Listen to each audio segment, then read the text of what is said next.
Halo, selamat datang kembali di channel YouTube Sport Learning. Pada kesempatan kali ini, saya akan kembali membagikan materi pembelajaran tentang PJOK. Namun sebelum kita lanjut ke videonya, sebaiknya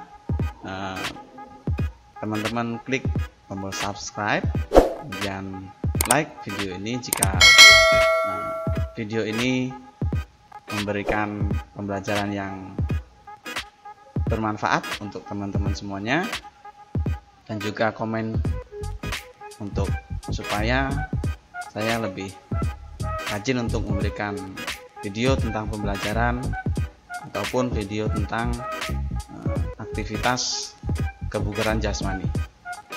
Baik, kita langsung saja ke materi yang akan saya jelaskan di video kali ini, di materi kelas 9 SMP.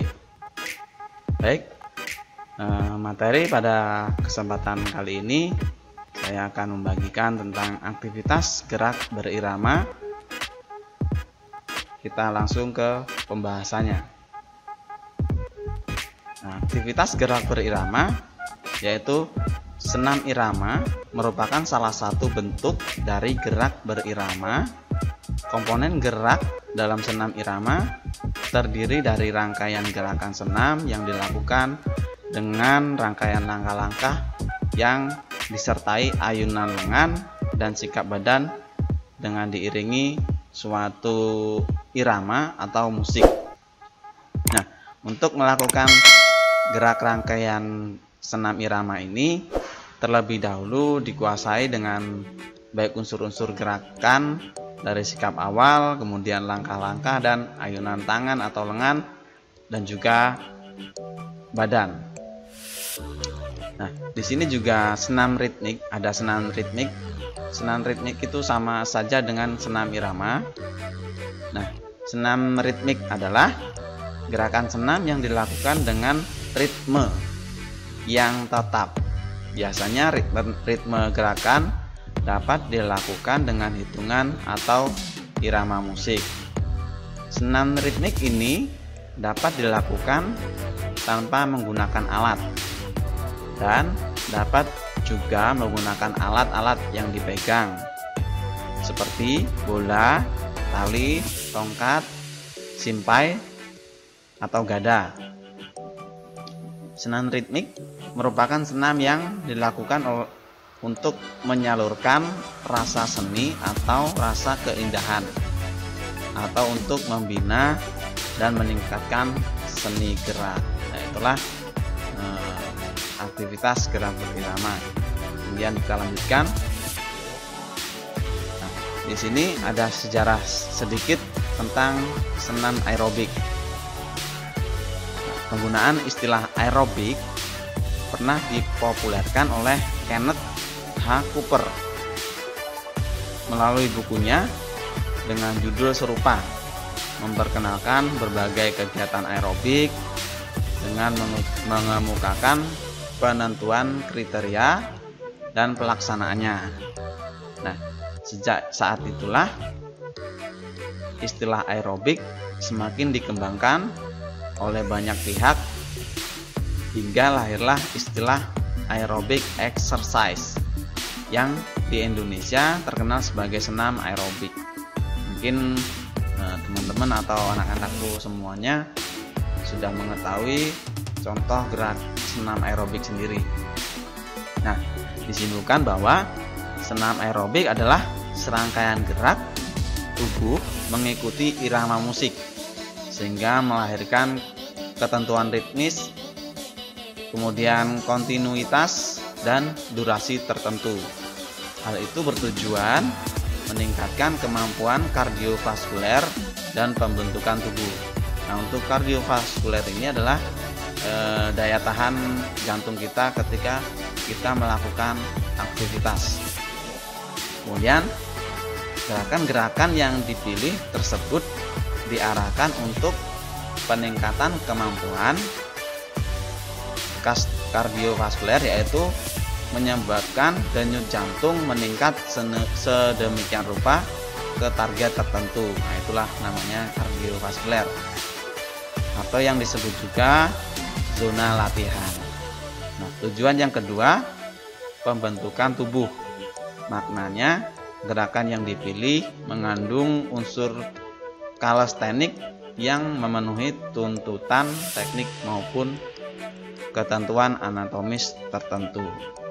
Itulah secara singkat tentang senam aerobik. Kita lanjutkan. Yang kedua adalah keuntungan melakukan senam aerobik. Nah, di sini yang pertama adalah meningkatkan kapasitas jantung. Istilah aerobik berarti dengan oksigen. Ini adalah pelajaran singkat mengenai fungsi fisiologi. Selama bergerak, otot membutuhkan oksigen untuk bekerja secara efisien.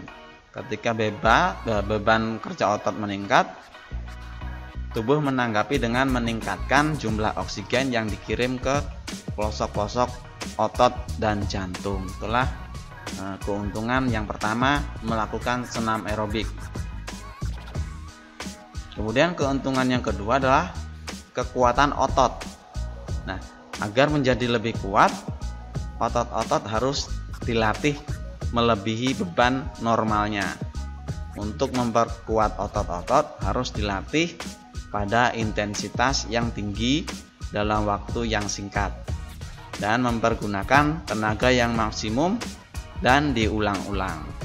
Kemudian latihan itu akan lebih bermanfaat bila dilakukan dengan latihan selingan yang intensitasnya beragam, dari latihan berintensitas tinggi sampai dengan intensitas yang sangat rendah, antara lain dengan bersepeda atau juga jika ada treadmill bisa juga menggunakan treadmill.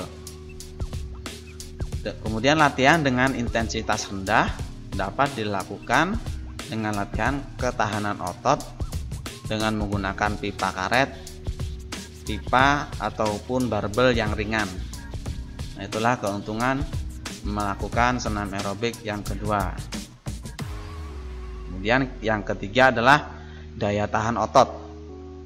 Aerobik membantu meningkatkan daya tahan otot. Daya tahan otot ditingkatkan dengan cara melakukan gerakan-gerakan ringan. Nah, gerakan-gerakan aerobik seperti melompat-lompat, mengangkat lutut, dan menendang yang sering diperlakukan untuk meningkatkan daya tahan otot. Itu adalah keuntungan yang ketiga. Untuk melakukan keuntungan yang ketiga ini adalah daya tahan otot. Kemudian yang keempat adalah kelentukan atau kelenturan. Kelentukan adalah keluasan gerakan yang berada di sekeliling sendi. Setelah menyelesaikan latihan aerobik, peregangan membantu meningkatkan kelentukan dan juga membantu sirkulasi darah ke jantung. Jika secara rutin meregangkan badan selesai latihan, akan dirasakan bahwa otot-otot dan tulang-tulang sendi akan berkembang. Nah, inilah yang keempat. Kemudian yang kelima adalah komposisi tubuh. Ini adalah keuntungan yang kelima melakukan senam aerobik. Bagian terakhir dari kesehatan fisik adalah komposisi tubuh yang menunjukkan perbandingan kumpulan otot, tulang, dan cairan-cairan penting di dalam tubuh yang dibandingkan dengan lemak. Kemudian orang yang kurus dan berat badannya masih memungkinkan kelebihan lemak. Kemudian latihan aerobik yang tetap akan membantu mengubah komposisi tubuh, kemudian menghindari tubuh menjadi gemuk dan membentuk otot-otot. Jadi untuk yang kelima ini adalah ketika badan kita agak gemuk. Nah, di sini keuntungannya adalah ketika kita melakukan senam aerobik, maka komposisi tubuh kita akan berubah, yang tadinya gemuk kemudian turun bertahap, mulai dari 1 kilo, 2 kilo hingga memenuhi target yang diinginkan, ataupun ingin menambah massa otot. Ketika kita melakukan senam aerobik, maka otot-otot yang ada di tubuh kita akan mengalami peningkatan menjadi lebih kuat. Itu adalah komposisi tubuh. Nah, demikianlah materi PJOK kelas 9 yang bisa saya sampaikan. Nah, jika teman-teman atau anak-anak semua menyukai video ini, silahkan klik tombol like, kemudian juga jangan lupa klik tombol subscribe. Terima kasih dan sampai jumpa di video saya selanjutnya.